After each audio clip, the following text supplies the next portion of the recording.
So with no further ado, please welcome Anita Heiss. Thank you.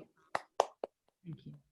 Marangiria, Yuindu Anita Heiss, Baladu Wiradjuri Gialang, Arambachibu Branglibu, Megandi Bala Williams, Yinamaladu, Balga Balga Galangbu, Balagibangbu, Balambambu, Wiradjuri, Nirambangbu, Wirambili Du, Wiradjuri, Nyangalangbu, Yindamaradu, Yagaragu, Yogumbegu, Turbugu, Mianjangu, Mangu.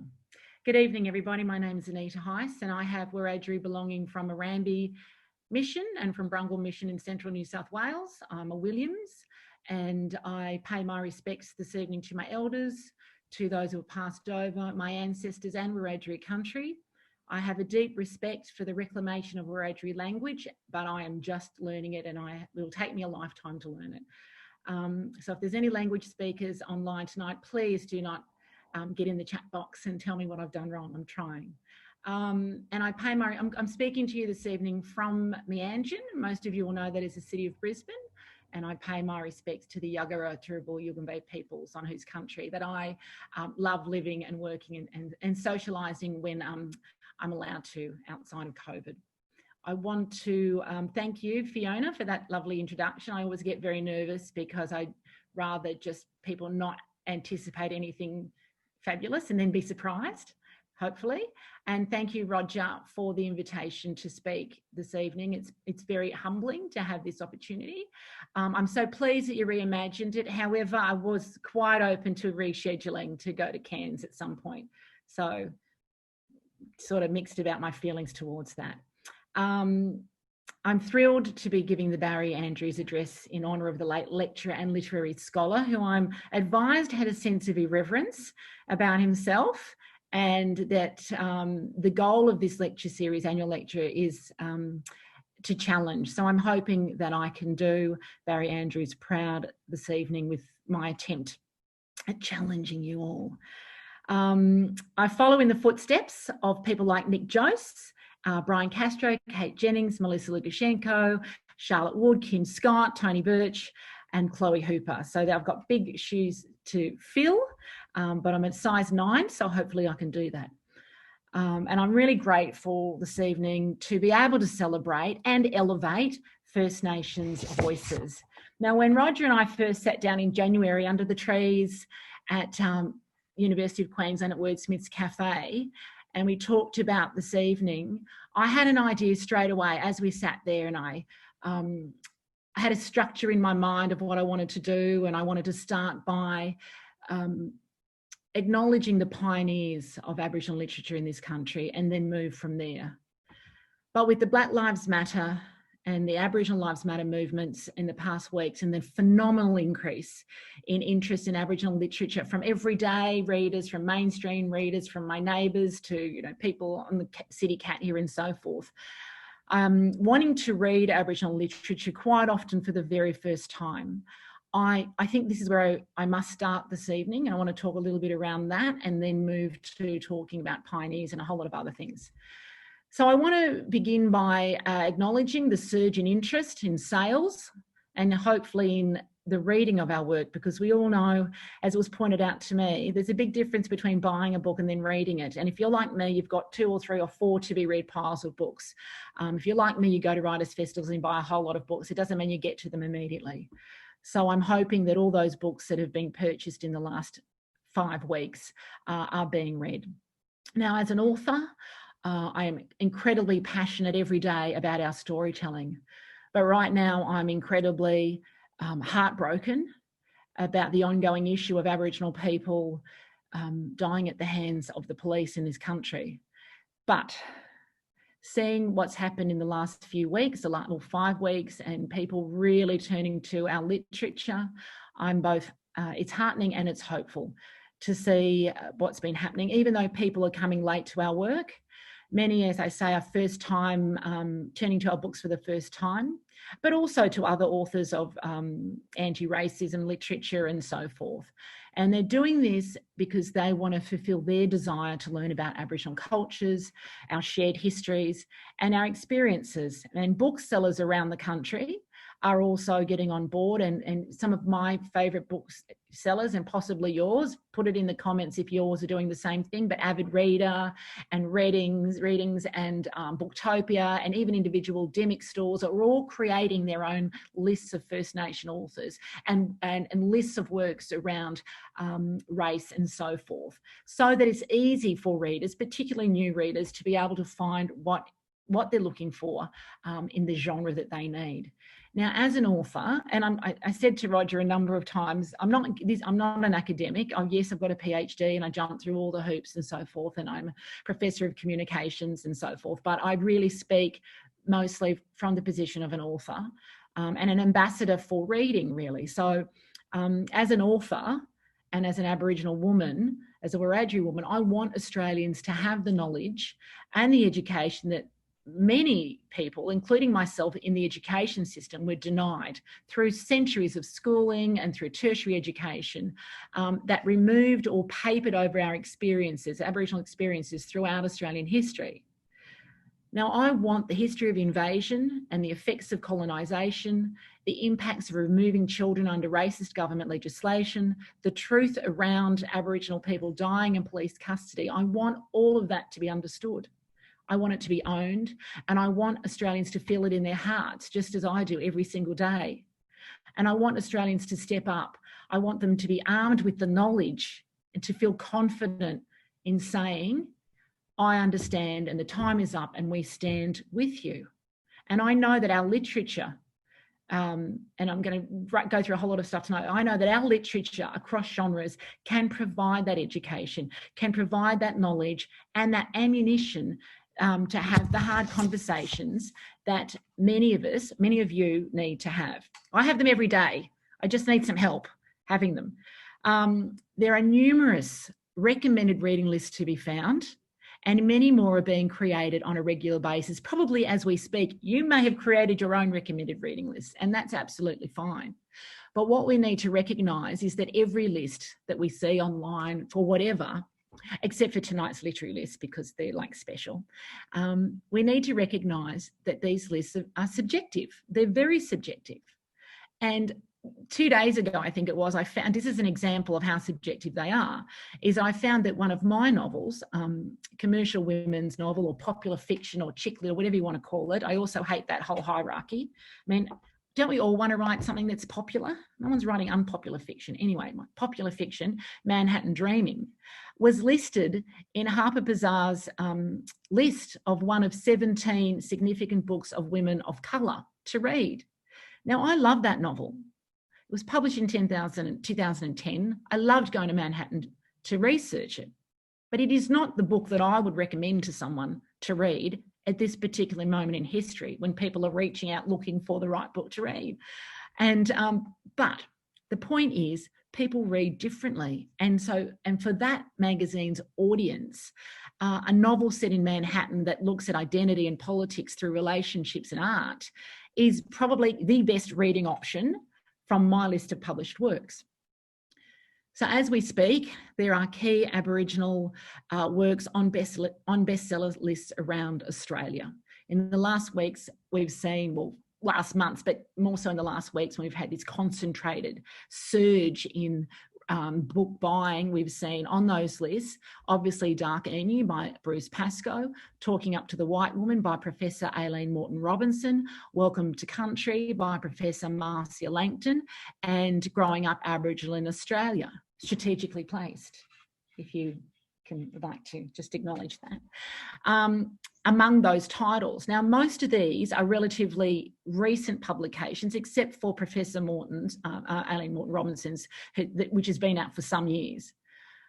But there are so many more titles published over the last decades to inform, engage, and to learn from. There is no quick fix for readers to understand our shared history and race relations in this country, which are under the microscope daily now, which is a good thing. Now, I'm not saying don't read those titles. You should absolutely read those titles. And I'm grateful, I have to say, that in last week, nearly 1,000 copies of Growing Up Aboriginal in Australia sold.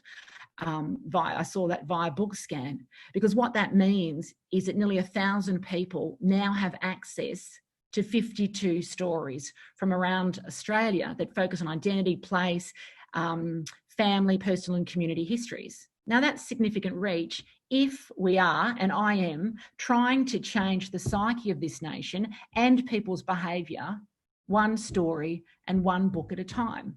And you love reading, you love literature, and if you are passionate about social justice and human rights, and I know a lot of the names on this screen tonight, and I know many of you are, then you too believe that that literature can actually change the way people view the world.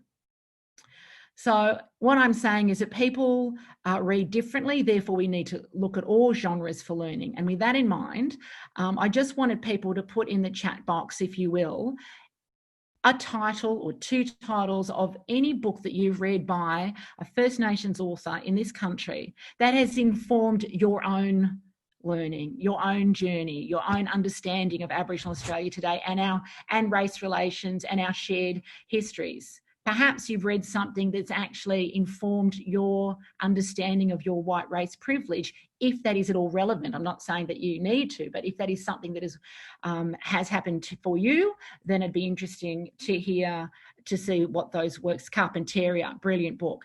And then, we'll come back to that later.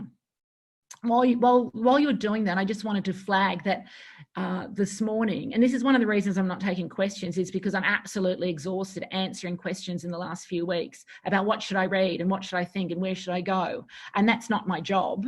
I do that because I want people to be reading, and I'm just exhausted from answering questions.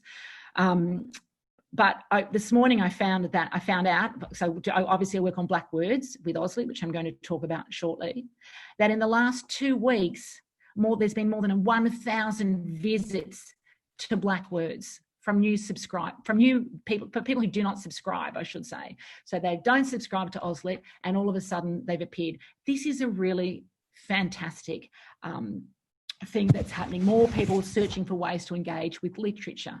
Now more than ever, it's important to not only engage though, but to elevate Aboriginal voices. And when we get to the end of this evening, I do have a call to action for all of you.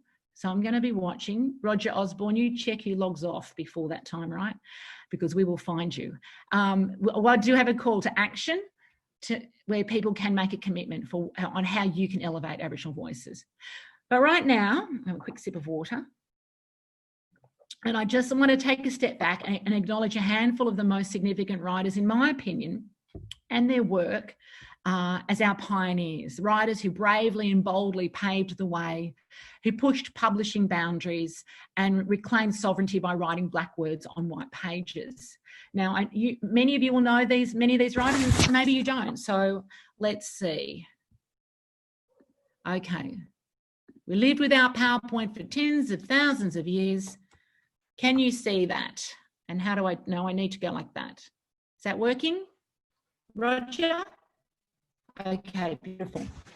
Okay, so Davey Naiapon was born in Point Mulcahy Mission in South Australia and attended the mission school until 1885 when he left to become a servant.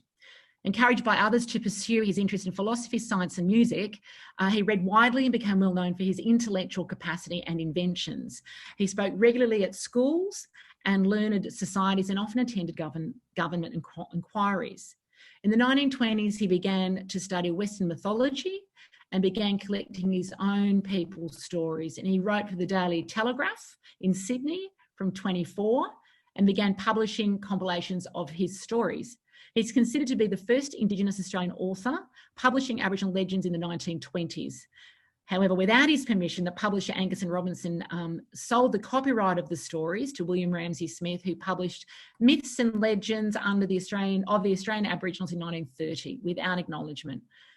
W.R. Smith also published some of Davey Naiapon's stories as Australian legends in 1984. So he is, that first publication, although it wasn't in his name, is considered to be the first full-length published work by an Aboriginal person. Davey Naiapon died in 1967. In the 1990s,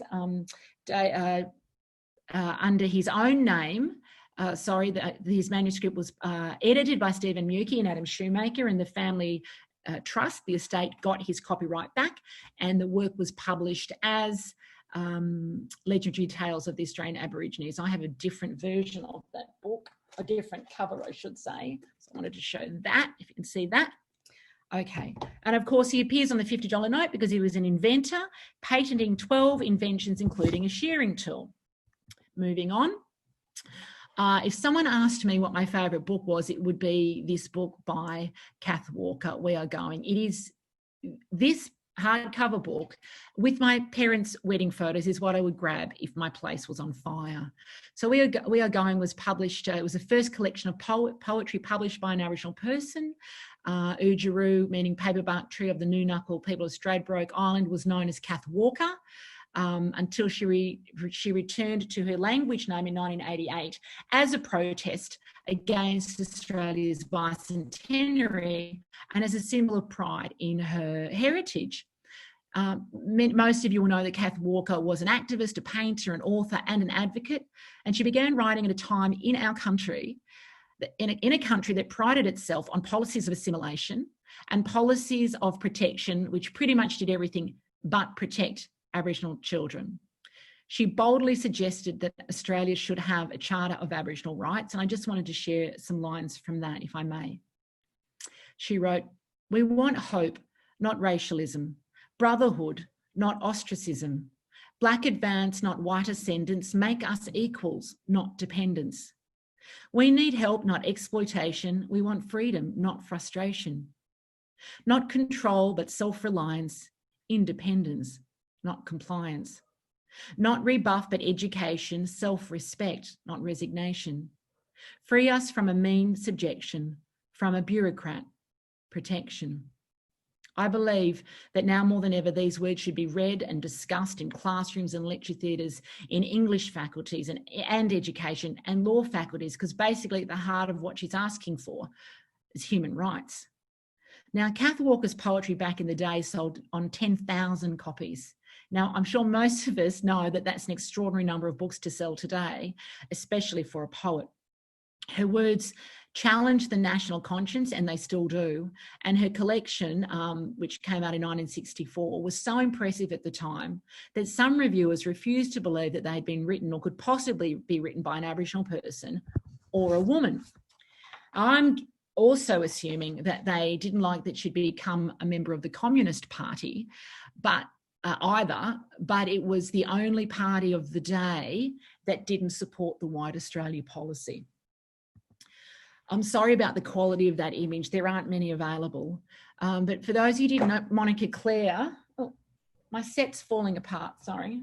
Oops. It's like community radio, anything goes, right.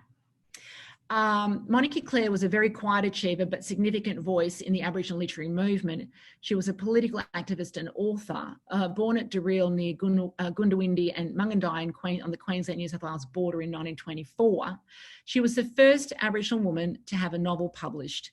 Her novel Karabran, which means together, was published in 1978, 5 years after she passed away.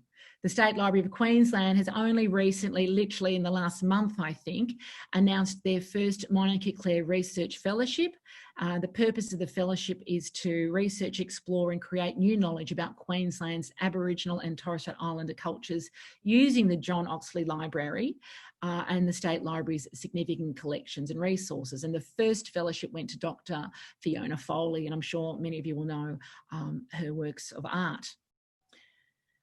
Now, in recent years, we've seen a lot of discussion around a potential treaty and a treaty process in the media, with thanks to the Uluru Statement from the Heart and a call from for a Macquarie Commission, which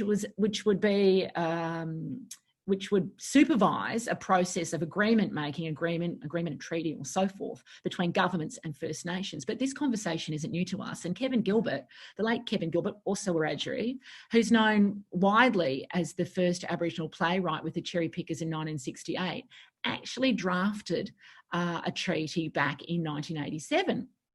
And I've posted, it's quite difficult to get hold of that now, but I just posted the contents of what's available in that, but you might try finding it. In terms of the Cherry Pickers, in case you didn't know, Kevin Gilbert refused to have it produced and performed until he could have an all Aboriginal cast, which he had to wait until the early 1970s for that. But in 2001, Wesley Enoch, the fantastic artistic producer and director, directed a production of The Cherry Pickers, which toured the Commonwealth Games Cultural Festival in Manchester in 2002. In terms of Jack Davis, he was known as the father of Aboriginal theatre.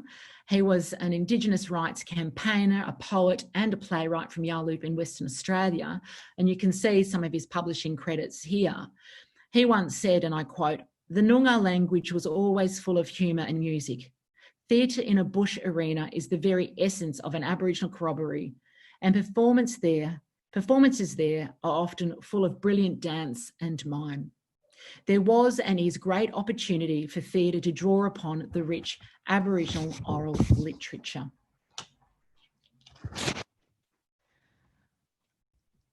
Now, Annie Ruby Langford Guinevere was a mentor and a role model of mine. I spent a lot of time with her when I was doing my PhD on Aboriginal literature and publishing, and I got to be inspired by her and listen to her stories and come to understand how she was a pioneer in the publishing space.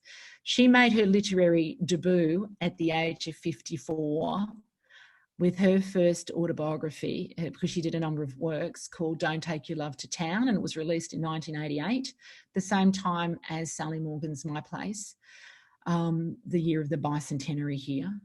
It revealed the struggles and trials faced by her as an Aboriginal, as a Bundjalung woman from Coruscant, and it won a Human Rights Award. Now, Ruby Langford Guinevere challenged the publishing industry and pushed the boundaries in terms of her voice on the page. And I remember reading reviews back when I was an undergrad of some reviews saying, saying this isn't good literature, because she had said to her editor, "Do not gubberize my text." And what she meant by that was, do not whiten my text, because her voice was the authenticity in her story, or further, I should say, her voice was authentic. And that was the only way her story could be told. And she really, really pushed the boundaries, in my opinion. Now, you will all know, I'm assuming, that Follow the Rabbit Proof Fence was made into the movie Rabbit Proof Fence, and it was based on the true account of the late Doris Nugi Garamara Pilkington, her mother, who as a young girl led her two sisters on an extraordinary 1,600-kilometre walk home under Western Australians' removal policy of the 1930s. The girls were taken from their family at Jigalong on the edge of the Little Sandy Desert and transported halfway across the state to the native settlement at Moore River, north of Perth. And of course, you will know the story where the girls escaped and followed the rabbit-proof fence back home. You will see on the right, that was the original book cover. We had the launch here in Brisbane in 1996 at an Aboriginal Writers and Playwrights Conference. The movie came out 2001, I believe, and it wasn't until then that this story got such prominence. Now, what I wanted in the chat box now was, I'm assuming that most people have seen the film. What I'm interested to know is if you have seen the film and read the book, and which version you prefer, or which do you think is the best? And again, all of this is subjective, and I've been in numerous debates where the book is better than the film, and I've taken both sides and I always lose. So I'm interested to know. Personally, I think the film, if it was any more challenging, would not have been in mainstream theatres. It would have been an art house film, and it would have reached 5% of the audiences that it reached around the world. So I think the book, in many, although the film is challenging, and I cried from the first few minutes of it throughout the movie, I think some of the text, when you read the book, it is really, really quite challenging as well. Okay. There are, of course, others, many others. Look, nearly 7,000. Who have written and published and persevered before today's writers. And in celebrating some more, one of the best ways to gauge success for me is to look at BlackWords, the researching community within AustLit, which provides a comprehensive record of Aboriginal and Torres Strait Islander publications covering all forms of creative writing, plus film, plus television, plus literary criticism and scholarship and so forth. You will see we've got nearly, you know, just over 23,500 works indexed into BlackWords, and almost 7,000 authors and organisations. I want to show you briefly, for those of you who haven't fallen into the rabbit hole, which is BlackWords, please do give yourself time. It's a lot of fun. These are the kinds of things you will find. Aside from biographies of writers, and we don't out people, you know, everybody that's indexed in BlackWords have either come to us as authors and storytellers, or it's information that's in the public domain. There's full text and links to relevant sites and organisations and so forth. And one of my favourite things is calendar events. So you can go to the calendar of events, and this isn't calendar of Aboriginal events, because everything post first contact is Australian history. It's not the Mile Creek Massacre isn't Aboriginal history. We didn't massacre our own people, and you know, the Tasmanian line is Tasmanian history. It's not Aboriginal history and so forth. So you can go to the calendar events, you can click on the Wave Hill Walk-Off of 1966, and that will lead you to text within BlackWords across genres about the Wave Hill Walk-Off by BlackWords authors. And if you see that symbol, wherever you see that symbol in AustLit, you will know that the author is a First Nations author. Okay. You can go to the calendar events, you can click on Cathy Freeman winning gold in 2000, and that'll take you to anything written by Cathy Freeman, and she's written a couple of works, but anything written about Cathy Freeman. And there's a lot of poetry dedicated to Cathy, because she's an inspiration. I've written a kids novel in honour of Cathy Freeman. So I love the calendar events, and also that it's a way of showing that you can marry literature and sports, particularly for teachers who say to me, every time we set an assignment or an essay or a project with kids to do anything to do with Aboriginal people, they always choose sporting heroes. But we have books on surfing and horse riding and every code of football and boxing and so forth. So it is possible to marry literature and sport. You can also search by genre, and I did a really quick search today, excuse me. There were in BlackWords this morning 1,246 works under autobiography. This included single works, so single autobiographies, but also essays, short stories and picture books. There were 40 works of historical fiction, including novels, film and children's fiction. There were 88 YA novels by people like Melissa Lukashenko and Amberlynn Quamelina and Bori Monty Pryor, and there were 94 collections of 94 anthologies, which I will talk about shortly. Not all 94, I just want to talk about anthologies as a fantastic platform for voices. You can also search by author, by a particular heritage, like generic Aboriginal or Wiradjuri or Yagara or Waka Waka or Wadi Wadi or Noongar. You'll also find in BlackWords, I think 6 or 7 or 8 different spellings for Noongar. So it's an interesting, just from, you know, the first step, you can learn so much. Or you can search by subject or form. I did a quick search for Ellen Van Nieuwen today, and aside from her bio, there were 149 references to her work, including you know, itemised her awards, reviews of her different works, literary criticism, and actually where her work is taught. So that's interesting as well. I love, there's a wealth of information and teaching and learning resources in BlackWords, including these fantastic literary trails. What's on the screen is something that was created last year for the United Nations International Year of Indigenous Languages. And so we did it by regions so that teachers could go to these literary trails and find all the language resources for particular regions.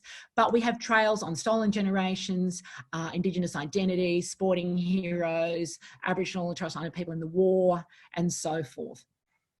I want to just go back now really quickly to anthologies, and you can't really see that, but I've got a pile. These are just off my bookshelf that I grabbed just before we started.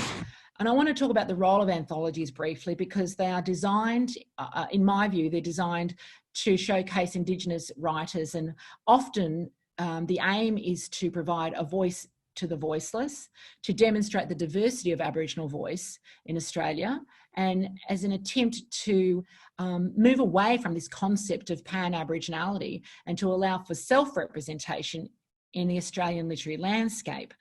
Anthologies based specifically on gender, geographical locations, identified themes like identity, growing up, and genres, as well as collections that focus on national and international Indigenous voices, are simply about providing platforms and showcasing a wealth of Indigenous knowledge and experiences and creativity and literary skill. And yes, it goes from all levels of the spectrum. As a learning tool about Aboriginal Australia, our histories, our current societies, our cultures and our identities, I think anthologies are excellent resources for use in the classroom. Some quick examples include the Macquarie Pen Anthology of Aboriginal Literature, which came out in 2007, whole website devoted to teaching resources, started with Bennelong's letter of 1896, I think, which was the first piece of writing published by an Aboriginal person in English, and ended with Tara June Winch's Swallow of the Year. There's teaching notes for that. There's the Intervention Anthology, which has actually got non-Aboriginal and Aboriginal voices in that. There's fresh cuttings from UQP, which are all fictional excerpts from fiction works from the press. Most recently, Firefront, edited by Alison Whittaker, has been published by UQP, and it's a fantastic, I read that yesterday, fantastic anthology that has, alongside Oodgeroo Noonuckle and Lionel Fogarty, who's probably the most published Black poet alive today, and Samuel Wagon Watson, alongside all these brand new emerging and new voices, and many people writing in their own language, which is fantastic. I wanted to, I told you how many anthologies there were, right? I wanted to talk briefly about Growing Up Aboriginal in Australia. We had 120 submissions to this anthology. We could only publish 52. The voices are from remote, rural, coastal, urban areas, from Wiradjuri to Waka Waka, Noongar to Nukunu, and everywhere in between. Our youngest contributor was 13 years old, Taryn Little. She was in the inner west of Sydney, and her piece just filled me with hope. I think we all had the passion of youth when we were young, and our eldest was Auntie Norleen Brinkworth, and she's from Yarrabah, just outside of Cairns, where I was going to visit if we had our conference up there. The common themes within Growing Up Aboriginal in Australia were obviously Aboriginality, identity, kinship, connections to country, impacts of stolen generations, Australian history, and a very strong theme of racism. And I think one of the most common themes or common experiences, so all the stories were diverse, the voices were diverse. I'm assuming most of the people in the anthology didn't know each other. I didn't know most of the people, but very strong common experiences around the challenge that Aboriginal people face still today around identity. You're not a real Aboriginal, you don't look Aboriginal, and this obsession around skin colour. And I think this anthology has elevated the voices within the 52 there, and the stories. These are stories that might never have been heard of. You'll know some names. Obviously, we've got people like Tara June Winch and Jared Thomas, who's speaking tomorrow, and Amy Maguire, but most of those voices would never have had a platform before. I'm just going to get off this now, if that's for a minute, to chat. Is everybody still awake? All right. Roger, how many people have logged off? All right.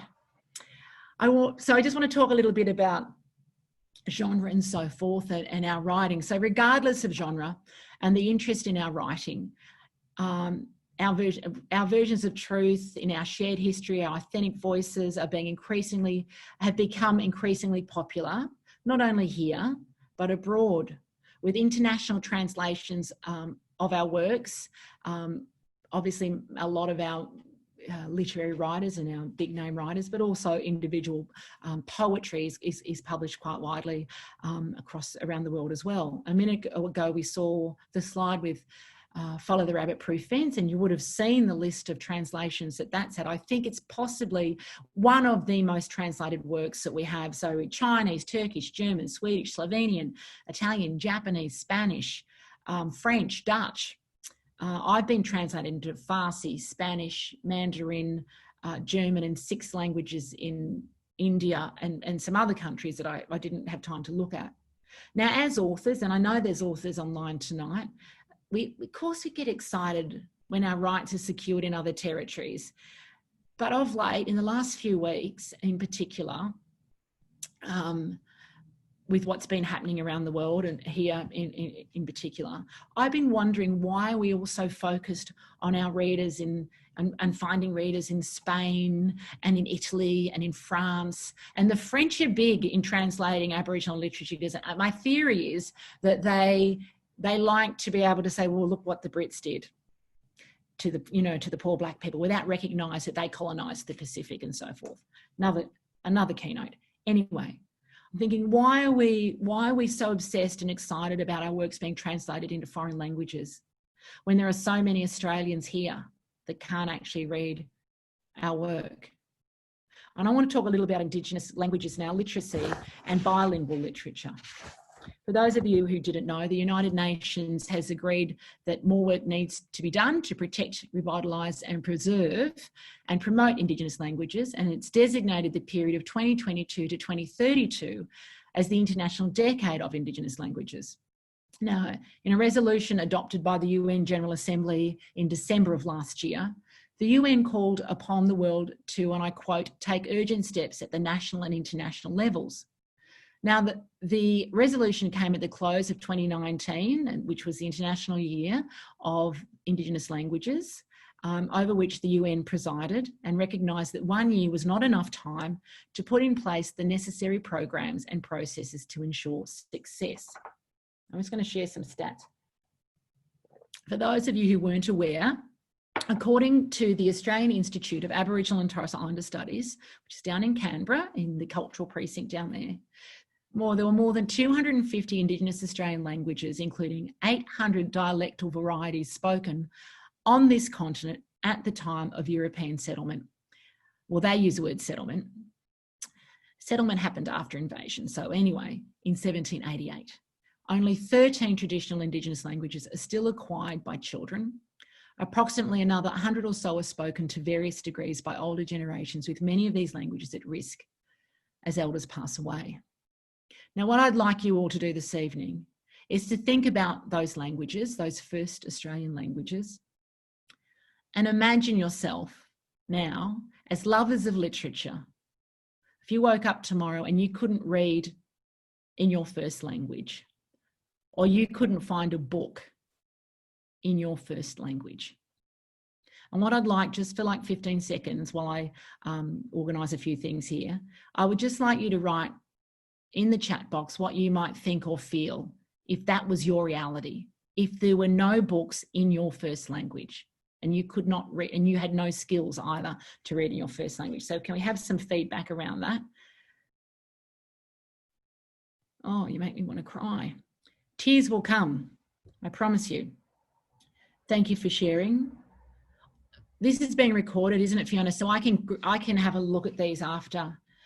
I just want to, for those of you who don't know, I'm an ambassador for the Indigenous Literacy Foundation, and that many people think it's because I'm a writer or it's because I'm a black fella, and it's absolutely not. I think maybe I'm more passionate about it because I love books and I'm brown and I want other brown people to have books. But really, I know that reading opens the doors to life's opportunities. I know that I'm talking to you tonight with a brilliant education, with all the resources I needed to have in the language that I spoke, and that I have published works under my belt, and that in an Aboriginal context, I'm completely privileged. I am like the 1% of the bottom 2.5% of this nation because I've had all the education and I've had all the access and I wasn't removed. So I am passionate about the ILF, and I'm passionate about the fact that statistics like the following need to change. Only 36% of Indigenous Year 5 students in very remote areas are at or above the national minimum reading standard, compared to 96% of non-Indigenous students in major cities. And that's according to the NAPLAN 2018 results. The situation is improving, but there's still a long way to go, and the challenges are immense.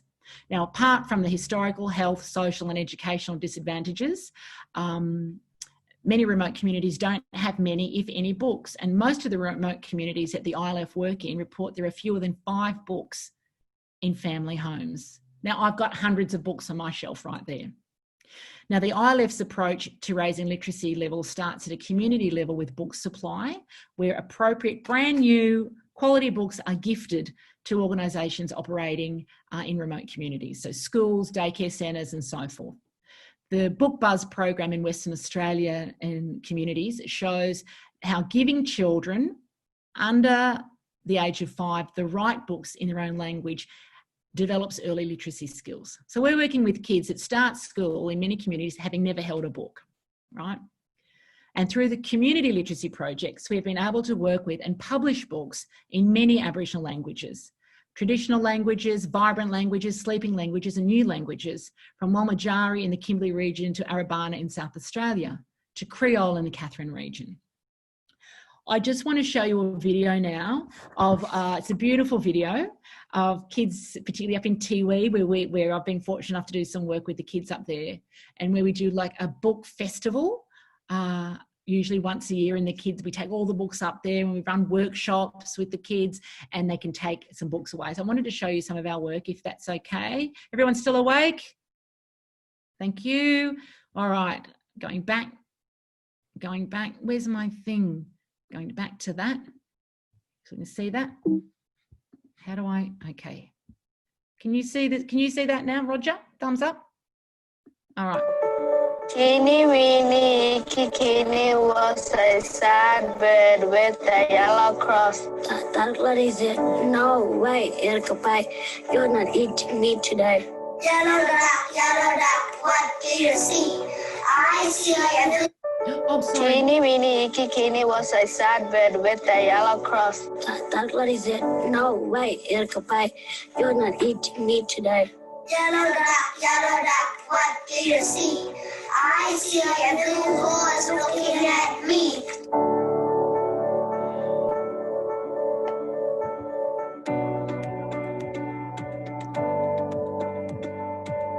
It's a real sense of joy and excitement when kids see their language represented in a book, and it's the books that they want to read. We are producing books created by Indigenous people from the remotest parts of our country, and kids are seeing themselves reflected in these books. They want to pick them up and share with their families. Language is how we pass on culture, traditions, and share our identity with the world. It's an essence of who we are. 12 children was involved in watching Snow White. It came out from themselves. They started to draw a picture, different animals, and put the name of the animals all in Tiwi.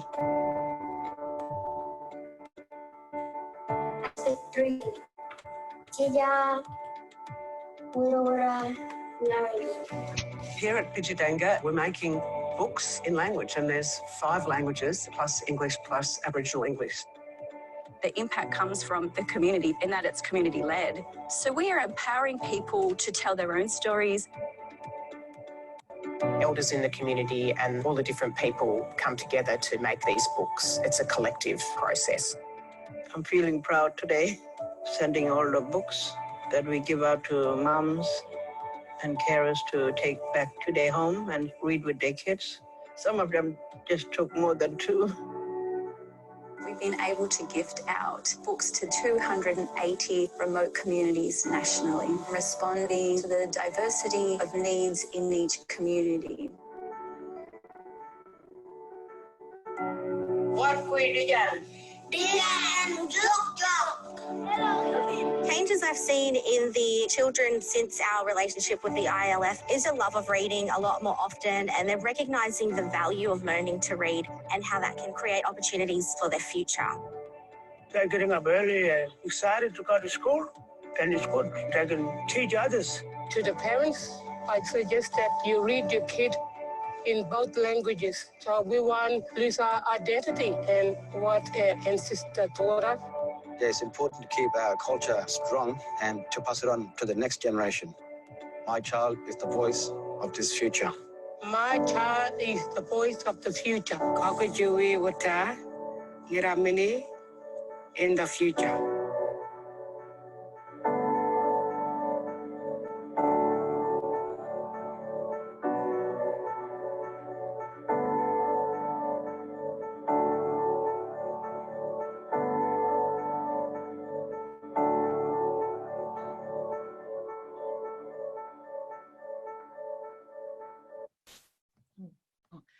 Oh, I can't tell you how many times I've watched it, and every time I get all weepy.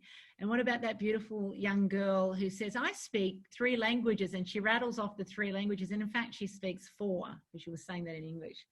I want you to remember those children when we come to the call to action. But I'm nearly finished. I know it's late, but I just wanted to do a really quick shout out and acknowledge the amazing work of Magabala Books and their Australian Book Industry Award that was presented this year. You know, they first started in 1987. Their first book was Glenys Ward's Wandering Girl. I'm really sad I went to have a look. It's not in print. If you can get your hands on it, it's a book that I highly recommend. Interestingly, it was launched back in the day by Bob Hawke, and I think it sold around 50,000 copies, but it was launched around the same time again as Arnie Ruby Langford Ginnaby's Don't Take Your Love to Town and Sally Morgan's My Place, and they all had very different success within the mainstream, and I will say within academia as well. And just moving on, also we've got the David Ipon Award winners there. Many have gone on to do extraordinary things, and I think if you go and check out the full list, of course it started in 1988 as a tribute to David Ipon. Many of the award winners are women, and if you're looking, just as an observation, and if you're looking for a work of fiction and you don't know where to start, I just send people to the Black Australian Writers series at UQP, as that is the home of the winners and the highly commended David Ipon Award peoples. I am on the board of UQP. I will, as a conflict of interest, I will note that. I've just been on this year, but I always like to acknowledge them. Now, we've come to the end of the evening, and sadly, obviously left no time for questions, but I have a call to action. Well, actually, I think I have 4 calls to action, and my question to you right now is I'm going to ask people to make a commitment to yourselves, because no one's going to follow up to see whether or not you've done this. But I've got 4 options for you to make a commitment. It's a call to action, because it's all well and good to read, it's all well and good to research and write about Indigenous peoples and literature. But what difference is it going to make in the end to the reality that we're talking about in terms of Aboriginal Lives Matters? So my question to you, if you're researching and writing about Indigenous literature, I can't see all of that, I'm sorry, I've got to get these photos out of the way. Around Indigenous language. Can you commit to raising awareness around Indigenous languages and literacy in your work? I'm told that on average an academic paper is read by 6 people. So how can your academic work elevate Indigenous writers and stories outside the academy? What commitment can you make around that? Donate or fundraise for the Indigenous Literacy Foundation. It's probably the easiest thing to do. Choose a book that was mentioned tonight. Doesn't have to be one of mine.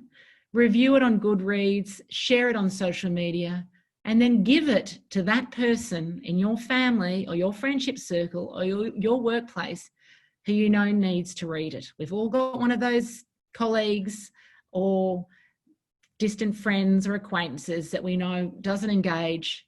We want them to engage. Maybe you could give them a book and sit down and have the conversation with them. So I'm asking you to make a commitment in the chat room for one of those four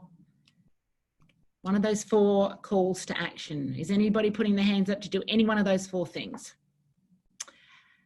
No. But I'm glad people have read Wandering Girl. That's good. That's good. Thank you very much. Because I think we all do it. We go to conferences, we share lots of stories and talking, but right now what Indigenous Australia needs is we need action by everybody in every sector, and academics do good work. But what how can your work translate into the mainstream and elevate voices outside your lecture theatres or outside your research grants and so forth. Yes to all. Christy, we need some gold stars. Annalise Roberts. Oh, look at this. Now there's a competition going. Ali Jane Smith. Thank you for logging on, my friend from Wollongong. That's it for me, Fiona. I don't have anything else to say. It's 10 to 8. I'm so sorry. I know people are probably exhausted. I think that's not what's on people's minds. Anita. What's on people's minds is processing much of what you said, connecting it to their practice, connecting it to what they know and what they don't know, wanting to bear witness and to listen carefully. It seems a small thing, but I do want to say a heartfelt thanks from the association. I know Roger might want to say something here too, but I found that such, as a teacher, as a citizen, as a parent, a really, really important and really a really significant presentation. So thank you from me, and I think on behalf of everybody, a heartfelt thanks. So Roger, I don't know if you can unmute everybody, but perhaps the significant performance here is applause. Thank you. Thank you. Thank you for coming. Hello, Elaine.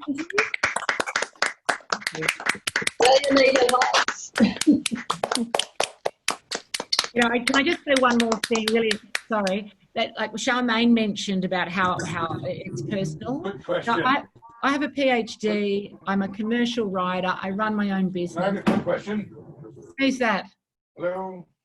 Sorry, we're not taking questions at the minute. Sorry, I can't see who's speaking. Sorry. I just wanted to say, you know, the difference with just being a writer to being a Black writer is there is so much pressure. I felt so much pressure about today.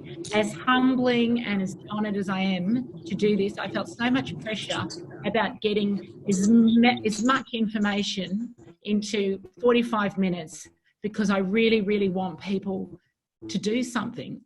So it's not just about books and writing and sales and bestseller lists. It's actually about wanting real change in this country.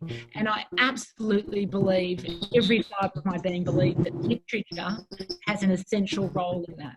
So it's personal. It's personal to Charmaine and I and Ellen because, you know, everybody I don't know one Black fella that hasn't had a death due to systemic racism in this country, that hasn't had somebody removed.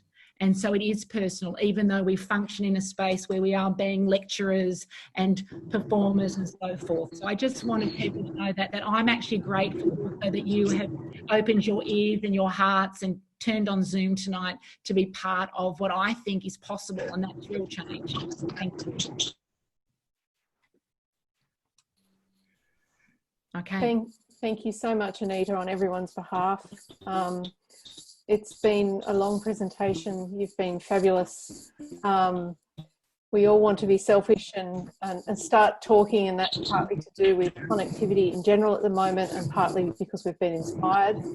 But I think it's time we let you have a break and have your evening. So thank you so much, and I'll see everybody in the Zoom rooms throughout the conference. Have a great night.